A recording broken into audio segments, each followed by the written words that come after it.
मैं हूं आपके साथ अंकिता पाल। ब्रीडिंग की शुरुआत करते हैं। मुख्यमंत्री सुखविंदर सिंह सुक्खू ने सचिवालय में अंतर्राष्ट्रीय कुल्लू दशहरा मेले की तैयारियों की समीक्षा के लिए आयोजित उच्च स्तरीय बैठक की अध्यक्षता की है। उन्होंने अधिकारियों को 13 से 19 अक्टूबर तक आयोजित होने वाले इस आयोजन के लिए सभी आवश्यक प्रबंध सुनिश्चित करने के निर्देश दिए हैं। मुख्यमंत्री ने सभी तैयारियां निर्धारित समय सीमा के भीतर पूरी करने की आवश्यकता पर बल दिया है।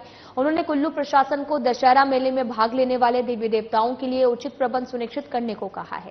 साथ ही उन्होंने ये भी कहा कि इस साल भी अंतर्राष्ट्रीय सांस्कृतिक दल कुल्लू दशहरे का मुख्य आकर्षण होंगे और आयोजन में लगभग 20 अंतर्राष्ट्रीय सांस्कृतिक दलों के भाग लेने की उम्मीद है।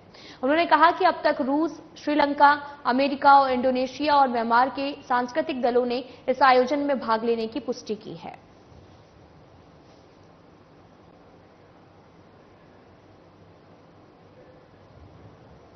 मुख्यमंत्री ठाकुर सुखविंदर सिंह सुक्खू ने उप मुख्यमंत्री मुकेश अग्निहोत्री को उनके 62वें जन्मदिन पर बधाई दी है।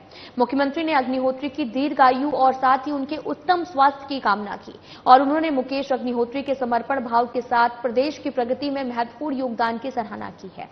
उन्होंने आशा व्यक्त की कि मुकेश अग्निहोत्री इसी प्रकार भविष्य में प्रदेश के विकास और कल्याण में प्रतिबद्धता से अपना योगदान सुनिश्चित करेंगे।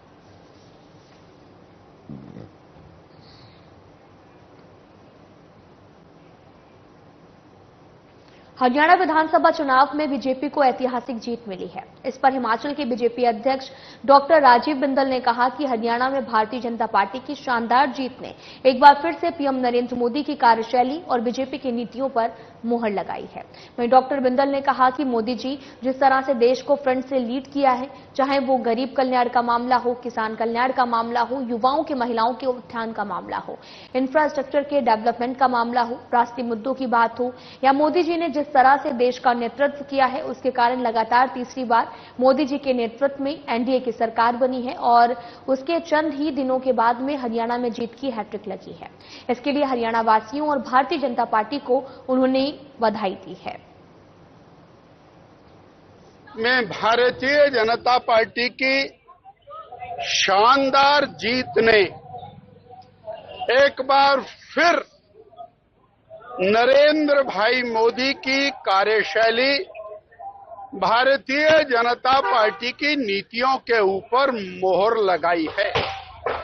मोदी जी ने जिस तरह देश को फ्रंट से लीड किया है, वो गरीब कल्याण का मामला हो, वो किसान कल्याण का मामला हो, वो युवाओं के लिए, महिलाओं के लिए उत्थान का मामला हो, वो इंफ्रास्ट्रक्चर डेवलपमेंट का मामला हो, राष्ट्रीय मुद्दों की बात हो, मोदी जी ने जिस तरह देश का नेतृत्व किया, उसके कारण तीसरी बार मोदी जी के नेतृत्व में एनडीए की सरकार बनी और उसके चंद ही दिनों के बाद हरियाणा में तीसरी बार एक हैट्रिक नेशनल लेवल पर लगी।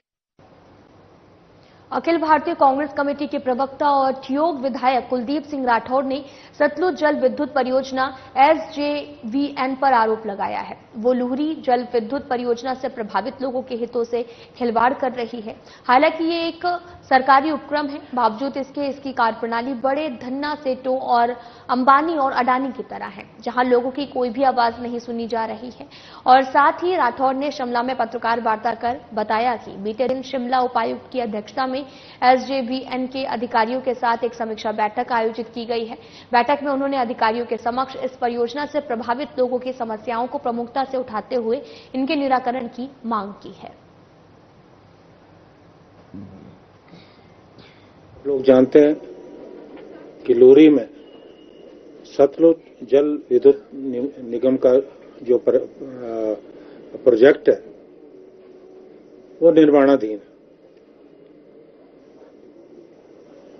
हमें शुरू से शिकायत रही है कि जो एसजेवीएन ने उन्होंने जो करार किया था उस पे पूरा नहीं उतरे। जो सीएसआर फंड है उसका बहुत ज्यादा मिस यूटिलाइजेशन हो रहा है, क्योंकि जो सोशल रिस्पॉन्सिबिलिटी है जो पैसा प्रभावित क्षेत्रों में लगना चाहिए था वो पैसा वहां नहीं लग रहा। लोक निर्माण और शहरी विकास मंत्री विक्रमादित्य सिंह लोकसभा चुनाव में किया अपना वादा पूरा कर दिया है। उन्होंने चुनाव के दौरान लोगों से वादा किया था कि मंडी संसदीय क्षेत्र के लोगों की सुविधा के लिए वो यहां पर अपना कैंप कार्यालय खोलेंगे ताकि विकास कार्यों के लिए लोगों को शिमला न आना पड़े। और साथ ही कैंप कार्यालय मंडी में राजमहल में खोला गया है। कैंप कार्यालय खोलने के अवसर पर पत्रकारों से बात करते हुए उन्होंने कहा कि जब वो मंडी संसदीय क्षेत्र से चुनाव लड़ रहे थे तो उन्होंने लोगों से वादा किया था कि वो लोगों की सुविधा के लिए यहां पर कैंप कार्यालय खोलेंगे। ऐसे वादे को निभाते हुए ये कैंप कार्यालय खोला गया है।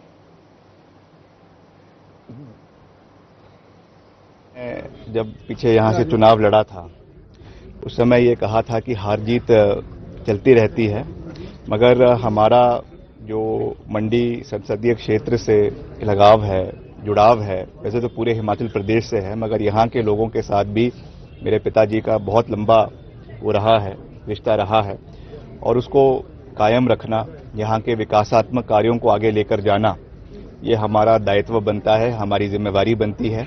और मैंने चुनावों के समय में भी कहा था कि हम यहाँ पे अपना जो है वो कैंप ऑफिस चलाएंगे और उस बात पे हम अडिग रहे हैं। यहाँ के विकास कार्य पूरे हिमाचल प्रदेश के साथ साथ इस इलाके के विकास कार्यों को आगे लेकर जाना ये हमारी जिम्मेवारी है, हमारा दायित्व है और उसी नजरिए से आज हमने ये कैंप ऑफिस पीडब्ल्यूडी और शहरी विकास मंत्रालय का यहाँ पे खोला है।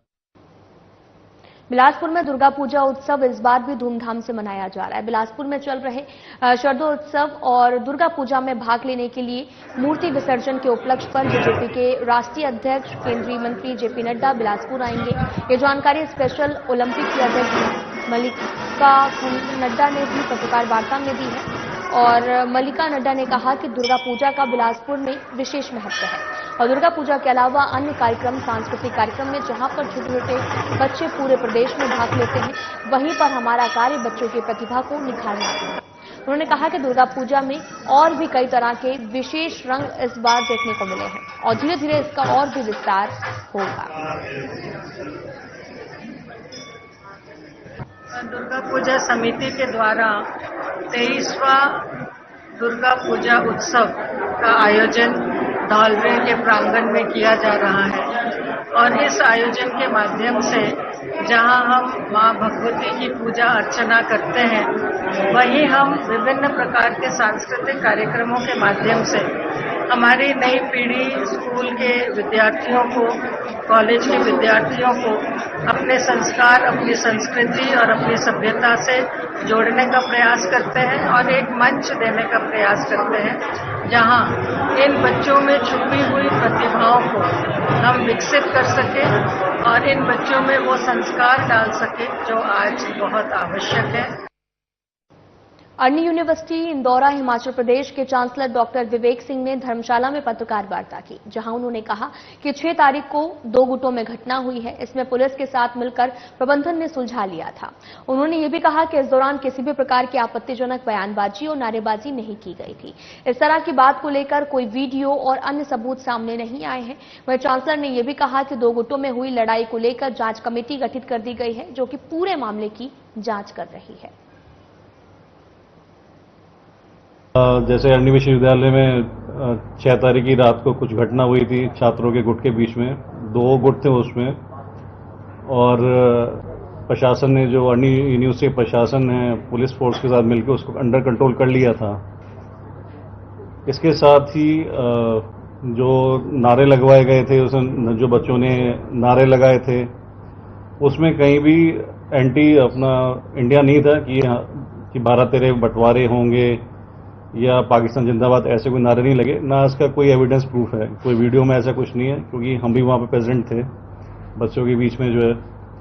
और जो घटना हुई वो अप्रिय घटना थी।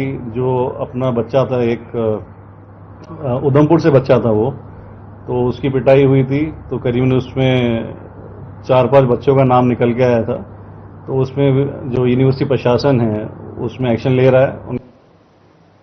सोलन के कंडाघाट में उस समय एक बड़ा हादसा होने से टल गया जब उत्तराखंड रोडवेज की बस का ब्रेक फेल होने की वजह से जो है वो अनियंत्रित होकर पलट गई। बताया ये भी जा रहा है कि बस सवारी से भरी हुई थी, वो शिमला से रुपड़िया टनकपर पर जा रही थी और वहीं प्रत्यक्षदर्शियों के अनुसार बस में सवार करीब 14 से 15 लोगों को हल्की चोटें आई हैं। स्थानीय पुलिस और स्थानीय जनता मौके पर पहुंचकर घायलों को कंडाघाट सरकारी अस्पताल लेकर पहुंचाया गया। आपको बताते चलें कि स्थानीय पुलिस और स्थानीय जनता मौके पर पहुंची और घायलों को सरकारी अस्पताल में पहुंचाया गया है। दरअसल सोलन के कंडाघाट में उस समय बड़ा हादसा होने से टल गया है जब उत्तराखंड रोडवेज की बस का ब्रेक फेल होने की वजह से अनियंत्रित होकर पलट गई है। बताया ये भी जा रहा है कि बस सवारी से भरी हुई थी जो कि शिमला से रुपड़िया टनक पार कर रही थी और इस दौरान प्रत्यक्षदर्शियों के अनुसार बस में सवार करीब 14 से 15 लोगों को हल्की चोटें आई हैं जिन्हें अस्पताल में भर्ती कराया गया। नेपाल क्या हुआ? अपना ये गाड़ी का ब्रेक फेल पहले हो गए थे, जैसे यहाँ से थोड़ा 1 किलोमीटर पहले हुआ था, इससे तो हुआ था गाड़ी पूरा चला चला वहाँ से एगार टन जाए सीधा इधर आके गिर गया। चोट तो नहीं आया हम लोग को, थोड़ा बच गया ना। कितने लोग थे? लोग तो बहुत था, एक सीट में जैसे 3 लोग का सीट है उसमें भी 4 लोग जला थे। हाँ उसमें 4 लोग जला थे। उसके बाद जो 2 लोग का सीट है ना उसमें 3 लोग थे। इसे लोग तो 100 से ऊपर होगा शायद। फिलहाल बुलेटिन में इतना ही। नमस्कार।